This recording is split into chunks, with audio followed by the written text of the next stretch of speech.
बढ़कर बॉन्डिंग का आयोजन है। दुनिया के लिए ये सफल समिट एक ब्रांड हो सकती है, लेकिन मेरे लिए ये एक मजबूत बॉन्ड का प्रतीक है। ये वो बॉन्ड है जो मेरे और गुजरात के 7 करोड़ नागरिकों से, उनके सामर्थ्य से जुड़ा हुआ है। ये वो बॉन्ड है जो 7 करोड़ नागरिकों से, उनके सामर्थ्य से जुड़ा हुआ है। ये वो बॉन्ड है जो मेरे लिए उनके असीम स्नेह पर आधारित है। साथियों, आज मुझे स्वामी विवेकानंद जी की भी एक बात याद आ रही है। स्वामी विवेकानंद जी ने कहा था कि हर काम को 3 चरणों से गुजरना पड़ता है। पहले लोग उसका उपहास उड़ाते हैं, फिर उसका विरोध करते हैं और फिर उसे स्वीकार कर लेते हैं। और खासकर तब जब वो आइडिया उस समय से आगे का हो।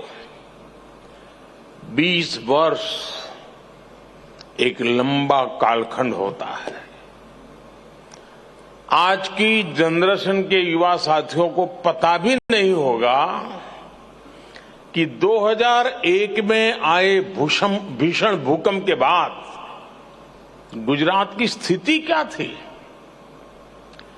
भूकंप से भी पहले गुजरात लंबे समय तक अकाल की भयंकर स्थिति से जूझ रहा था। इसके बाद जो भूकंप आया, उसमें हजारों लोगों की मौत हो गई, लाखों लोग इससे प्रभावित हुए, उन्हें अपना घर छोड़ना पड़ा। अकाल और भूकंप के अलावा उसी समय गुजरात में एक और बड़ी घटना हुई।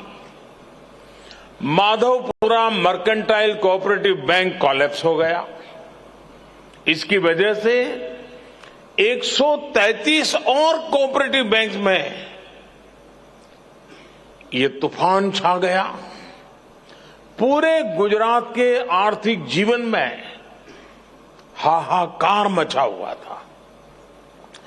एक तरह से गुजरात का फाइनेंस संकट में आ गया था। उस समय मैं पहली बार विधायक बना था। मेरे लिए यह भूमिका भी नई थी। शासन चलाने का कोई अनुभव नहीं था, लेकिन चुनौती बहुत बड़ी थी। इस बीच एक और घटना घट गई। गोधरा की हृदय विदारक घटना हुई और उसके बाद की परिस्थितियों में गुजरात हिंसा की आग में जल उठा। ऐसे विकट हाल की शायद किसी ने कल्पना की होगी। मुख्यमंत्री के तौर पर भले उस समय मेरे पास ज्यादा अनुभव नहीं था, लेकिन मेरा गुजरात पर, अपने गुजरात के लोगों पर अटूट भरोसा था।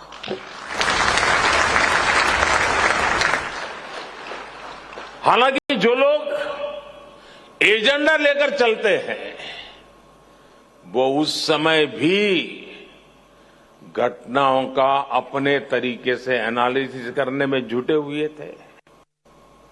ये कहा गया कि गुजरात से युवा, गुजरात से उद्योग, गुजरात से व्यापारी सब बाहर चले जाएंगे, पलायन कर जाएंगे और गुजरात तो ऐसा बर्बाद होगा, ऐसा बर्बाद होगा कि देश के लिए बहुत बड़ा बोझ बन जाएगा। दुनिया में गुजरात को बदनाम करने की साजिश रची गई, एक निराशा का माहौल खड़ा करने की कोशिश की गई। कहा गया कि गुजरात कभी भी अपने पैरों पर खड़ा नहीं हो पाएगा। उस संकट में भी मैंने संकल्प लिया कि चाहे परिस्थितियां जैसी भी हो, गुजरात को इससे बाहर निकाल के ही रहूंगा।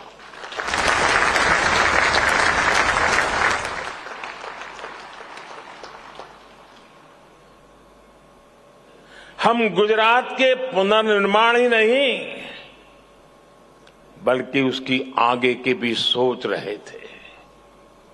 और इसका एक प्रमुख माध्यम हमने बनाया वाइब्रेंट गुजरात समिट को। एक गुजरात का आत्मविश्वास बढ़ाने और उसके जरिए विश्व से आंख मिलाकर बात करने का ये माध्यम बन गया। पिछले 20 वर्षों के हजारों सक्सेस स्टोरीज और केस स्टडीज है। इफेक्टिव पॉलिसी मेकिंग और एफिशिएंट प्रोजेक्ट इंप्लीमेंटेशन से यह संभव हो सकता है। टेक्सटाइल और एपरल इंडस्ट्रीज के इन्वेस्टमेंट और एम्प्लॉयमेंट अभूतपूर्व बढ़ोतरी हुई है, जिसके कारण हमारा एक्सपोर्ट भी रिकॉर्ड बन रहा है। बीते 2 दशकों में हम अलग अलग सेक्टर्स में नए मुकाम तक पहुंचे हैं। ऑटोमोबाइल सेक्टर में 2001 की तुलना में हमारा निवेश करीब 9 गुना बढ़ा है। हमारे मैन्युफैक्चरिंग आउटपुट में 12 गुना बढ़ोतरी हुई है। केमिकल सेक्टर में गुजरात देश और दुनिया की तमाम कंपनियों की पसंद बन गया है। आज भारत की डाइस एंड इंटरमीडिएट मैन्युफैक्चरिंग में गुजरात का योगदान करीब 75% है। एग्रो और फूड प्रोसेसिंग इंडस्ट्री निवेश में गुजरात का हिस्सा देश में सबसे अधिक है। आज गुजरात में 30,000 से अधिक फूड प्रोसेसिंग यूनिट्स काम कर रहे हैं।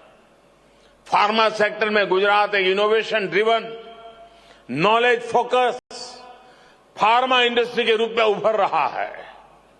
मेडिकल डिवाइसेज मैन्युफैक्चरिंग में 50% से ज्यादा और कार्डियक स्टेंट्स मैन्युफैक्चरिंग में करीब 80% हिस्सा गुजरात का ही है। जेम एंड ज्वेलरी इंडस्ट्री में तो गुजरात की सफलता अद्भुत है। पूरी दुनिया के प्रोसेस डायमंड्स का 70% से ज्यादा हिस्सा गुजरात का है। भारत के डायमंड एक्सपोर्ट्स में गुजरात का योगदान 80% है। सिरामिक सेक्टर की बात करें तो गुजरात का मोरबी क्षेत्र अकेले ही देश के सिरामिक मार्केट में 90% शेयर रखता है। यहीं पर सिरामिक टाइल्स, सैनिटरी वेयर और अलग अलग सिरामिक प्रोडक्ट्स की करीब 10,000 मैन्युफैक्चरिंग यूनिट्स हैं। गुजरात भारत में टॉप एक्सपोर्टर भी है। पिछले साल राज्य ने करीब $2 बिलियन का एक्सपोर्ट किया था। आने वाले समय में डिफेंस मैन्युफैक्चरिंग बहुत बड़ा सेक्टर होगा। साथियों, हमने वाइब्रेंट गुजरात की शुरुआत की तो हमारा इंटेंशन था कि राज्य देश की तरक्की का ग्रोथ इंजन बने। समझ आया मैं क्या कर रहा हूं?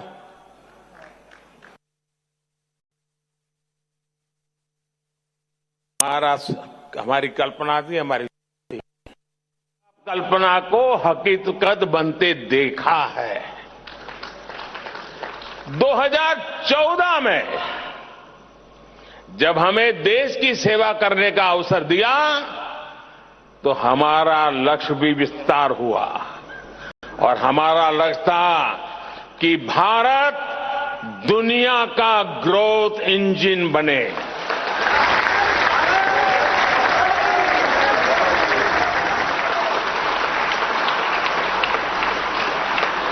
आज अंतर्राष्ट्रीय एजेंसियां,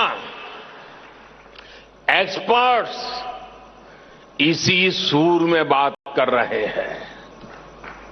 आज भारत दुनिया की सबसे तेजी से बढ़ रही अर्थव्यवस्था है। अब हम एक ऐसे मोड़ पर खड़े हैं जहां Bharat global economic power house बनने जा रहा है।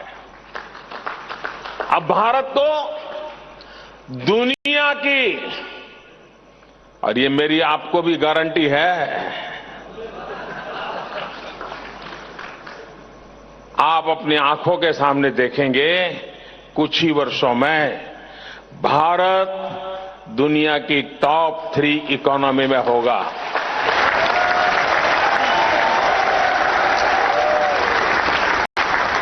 ये मोदी की गारंटी है। इसलिए मैं यहां मौजूद मेहमानों से, भारत के उद्योग जगत से एक अपील भी करना चाहता हूं। आप सभी ऐसे सेक्टर्स के बारे में सोचें जहां पर भारत अपनी नई संभावना बना सकता हो या अपनी स्थिति को और बेहतर कर सकता हो। हमें यह भी सोचना होगा कि वाइब्रेंट गुजरात कैसे इस मिशन को मोमेंटम दे सकता है। जैसे भारत आज दुनिया में सस्टेनेबिलिटी के लिए उस विषय में आज विश्व का नेतृत्व कर रहा है, लीड कर रहा है। हमारे स्टार्टअप इकोसिस्टम को कैसे इस समिट से ज्यादा लाभ मिले, हमें ये भी सोचना होगा। आज एग्रीटेक एक उभरता हुआ क्षेत्र है। फूड प्रोसेसिंग सेक्टर को तेजी से विस्तार हो रहा है। श्री अन्न के बढ़ते उपयोग से हमारा जो मिलेट्स है वो आज दुनिया के बड़े बड़े भोजन समारंभ में डाइनिंग टेबल पर उसकी जगह बन गई है। श्री अन्न के उपयोग से नए अवसर तैयार हो रहे हैं। प्रोसेसिंग, पैकेजिंग, उसमें बदलाव और ग्लोबल मार्केट तक पहुंचना होने की संभावनाएं बहुत नए मौके लेकर के आई है। आज के डीपली कनेक्टेड वर्ल्ड में